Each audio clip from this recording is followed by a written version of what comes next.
Muy buenos amigos y bienvenidos a un vídeo más de Derecho Virtual. Y en este vídeo vamos a ver un concepto que es muy popular.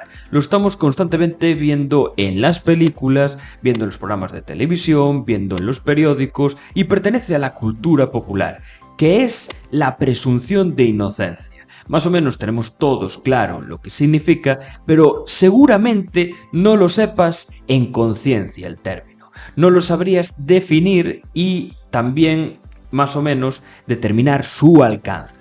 Entonces, este vídeo es para esto, para que conozcas este término que es tan popular y que es el concepto, uno de los míticos que tiene el derecho.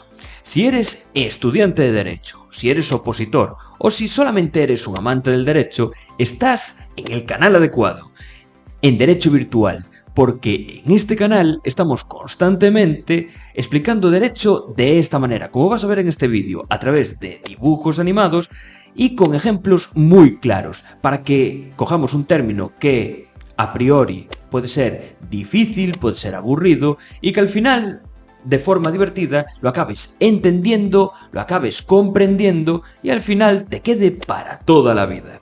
Para esto es este canal, para aprender derecho de forma divertida. Entonces, nada, sin más dilación, vamos con este término tan popular.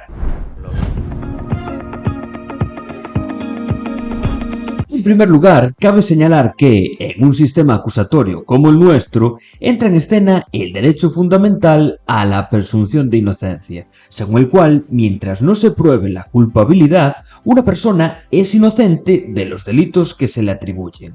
Según este principio, la culpabilidad deberá ser probada por la parte acusadora, sin que nadie esté obligado a probar su propia inocencia. Es decir, en otras palabras, hay una presunción de que eres inocente desde el principio que se te atribuyen unos hechos delictivos, y como dicen en las películas, esta situación permanece en todo momento, hasta que se demuestre lo contrario. Por lo que debe ser la parte acusadora la que demuestre que eres culpable de ese delito por el que se te investiga. Veámoslo mejor con un ejemplo. Rebeca ha sido detenida por la policía por un presunto delito de robo con violencia de un teléfono móvil, que había sido sustraído por la fuerza a una persona que iba por la calle. La policía sostiene su detención en que Rebeca había sido señalada por varios testigos de haber cometido ese robo, de acuerdo con las descripciones físicas que estos habían dado. Ante esta situación, Rebeca relata en sede policial que es inocente, teniendo testigos que evidencian que no estaba en el lugar del robo. Rebeca, desde el principio, se le presume que es inocente, estando investigada en base a unos indicios.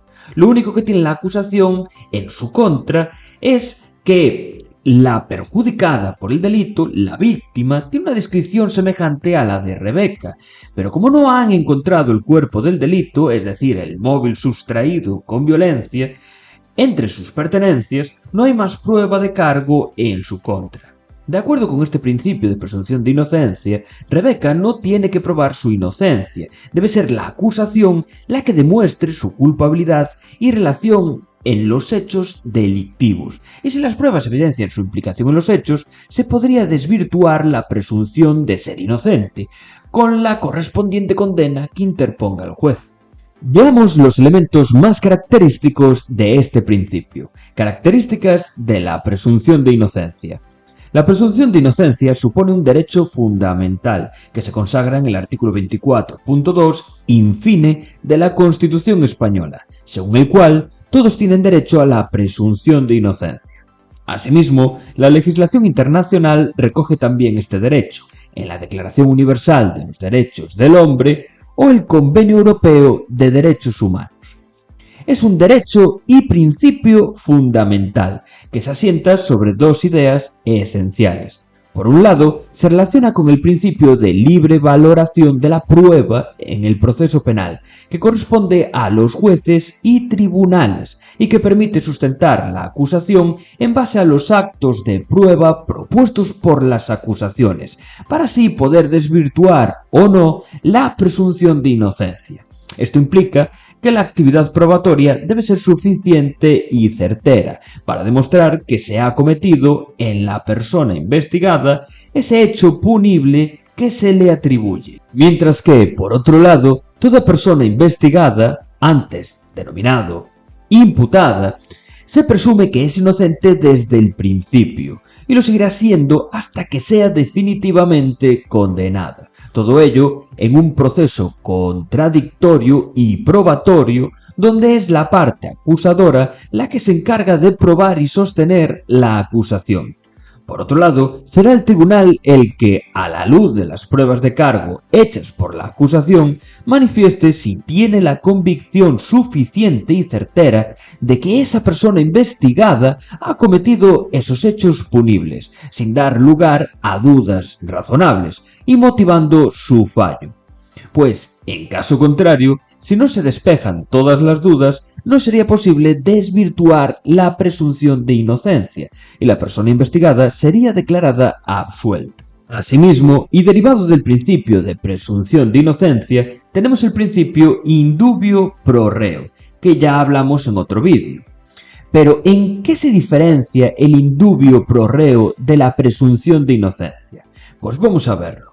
Principio de presunción de inocencia vs principio in dubio pro reo. De forma rápida, podemos decir que el in dubio pro reo se trata de un principio fundamental por el cual, en caso de que no haya pruebas contra la persona investigada o las que haya sean insuficientes, al haber dudas razonables sobre la responsabilidad criminal de ésta y su relación en los hechos delictivos, debe dictarse una sentencia absolutoria. Aunque estos principios están relacionados, tienen sus diferencias. El principio de presunción de inocencia es un derecho fundamental que aparece regulado expresamente en la Carta Magna, mientras que el principio in dubio pro reo se deriva de la presunción de inocencia, pero no se recoge de forma expresa en la Constitución española. Asimismo, el principio de presunción de inocencia lo vemos desde el comienzo e implica que una persona no es culpable de un delito hasta que se demuestre con pruebas de que lo es. Por eso, hasta que se demuestre la responsabilidad en esos hechos, tenemos que decir que esa persona es presuntamente responsable del delito, y si no se demuestra lo contrario, tenemos que entender que es inocente. En cambio, el principio in dubio pro reo lo vemos de una forma posterior, cuando una vez recopiladas e incorporadas las pruebas en el proceso y realizadas la valoración y práctica de estas pruebas, surgen dudas sobre el contenido de las mismas. Es entonces cuando hay dudas razonables que hacen que no podamos señalar con seguridad a una persona como responsable de un delito. Veámoslo ahora de una forma más práctica, con el mismo caso de Rebeca. Hay presunción de inocencia en el caso de Rebeca, porque hasta que no se practiquen las pruebas y se demuestre con ellas la culpabilidad de ella en los hechos delictivos, Rebeca va a ser inocente aún, y en todo caso podría ser, en concepto de investigada, presunta responsable de los hechos. Y ya una vez practicadas las pruebas, en este caso tenemos varias testificales, una de ellas es la propia víctima y otros testificales son del entorno de Rebeca, si surgen dudas y estas no han sido concluyentes, las pruebas, no se permite, con todas las pruebas que tenemos, alcanzar una certeza clara y hay dudas razonables, al no ser posible acusar de forma clara a la sospechosa y no conseguir demostrar su culpabilidad, no se desvirtuaría la presunción de inocencia y sería absuelta de dicho procedimiento judicial. Este vídeo termina aquí. Si te gusta este tipo de contenido, pues te animo a que te suscribas porque estamos seguido colgando contenido como este, para al final traer el derecho de la forma más sencilla posible a cualquier persona, ya seas estudiante de derecho, ya seas opositor o incluso cualquier amante del derecho, tengas el nivel que tengas, para poder entender cualquier concepto de forma divertida para que al final te quede para siempre. Y mucho ojo si eres estudiante de derecho, porque tenemos absolutamente toda la carrera, todas las asignaturas de la carrera, cualquier examen al que te presentes, explicado por completo de esta manera, a través de docuseries animadas. ¿Para qué? Pues para que puedas preparar cualquier examen en horas mientras te lo pasas bien, como si estuvieses haciendo un maratón de tu serie favorita en Netflix. Y ojo si eres opositor, porque tenemos muchas oposiciones, todo el temario de la oposición. Y nada, sin más dilación, tú y yo nos vemos en el siguiente vídeo de Derecho Virtual. Un saludo.